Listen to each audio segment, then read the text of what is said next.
Welcome to waves media Telugu.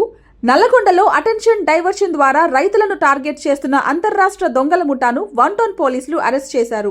బ్యాంకుల నుంచి నగదు తీసుకున్న రైతులను ఫాలో అవుతూ డబ్బులు పడిపోయాయి, బైక్ ఆయిల్ కారుతోంది అంటూ మాటల్లో పెట్టి నగదు దోచుకుంటున్న ముఠాను 24 గంటల్లోనే పోలీసులు పట్టుకున్నారు. నిందితుల వద్ద నుంచి 2,20,000 రూపాయల నగదు, బైక్, సెల్ ఫోన్ స్వాధీనం చేసుకున్నారు. ఈ సందర్భంగా డీఎస్పీ శివరాం రెడ్డి రైతులు, ప్రజలు అపరిచితుల పట్ల అప్రమత్తంగా ఉండాలని సూచించారు. కేసును త్వరితగతిన ఛేదించిన పోలీసు సిబ్బందిని జిల్లా ఎస్పీ అభినందించారు. ఆర్టికల్స్ అన్ని స్వాధీనపరచుకోవడము. ఈ సందర్భంగా ప్రజలకు విజ్ఞప్తి ఏంటంటే, ఎవరైనా బ్యాంకుల నుంచి విత్డ్రా చేసుకున్నప్పుడు మనము డబ్బులు చేసుకొని వెళ్ళే క్రమంలో అపరిచిత వ్యక్తులు ఈ విధమైనటువంటి మన యొక్క అటెన్షన్ డైవర్షన్ అంటే మన దృష్టి మరల్చడానికి ప్రయత్నం చేస్తున్నప్పుడు మనం అప్రమత్తంగా ఉండాలి. ఎవరైనా అనుమానితులు ఉన్నట్లయితే వెంటనే పోలీసు వారికి తెలియపరచడము, 100 డయల్ చేయడము చేయాలని విజ్ఞప్తి చేస్తున్నాము.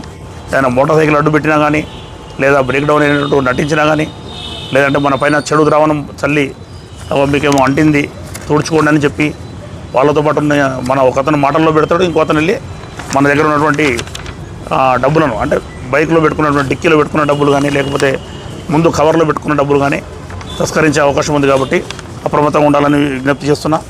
అటువంటి అనుమతులు ఎవరైనా ఉన్నా సరే వెంటనే 100 డయల్ చేయొచ్చు, లేదంటే లోకల్ SHOలకు చేయొచ్చు. ఖచ్చితంగా మా 100 డయల్ సిబ్బంది వెంటనే వచ్చి మనం ఎటువంటి అఫెన్సెస్ జరగకుండా ప్రయత్నం చేస్తాము. కాబట్టి ఈ సందర్భంగా జిల్లా ఎస్పీ సార్ శరత్చంద్ర పవార్ గారు ఈ కేసును ఛేదించినటువంటి సిఐ రాజశేఖర రెడ్డి గారిని, మరియు సైదులు ఎస్ఐ సైదాబాబు ఎస్ఐని, మరియు రబ్బానీ, రాజు, శంకర్, అజ్మత్, అంజయ్య, కిరణ్, ఆంజనేయులు, మిగతా అందరి సిబ్బందిని కూడా అభినందించడం జరిగింది. అందరికీ ధన్యవాదాలు. Thank you.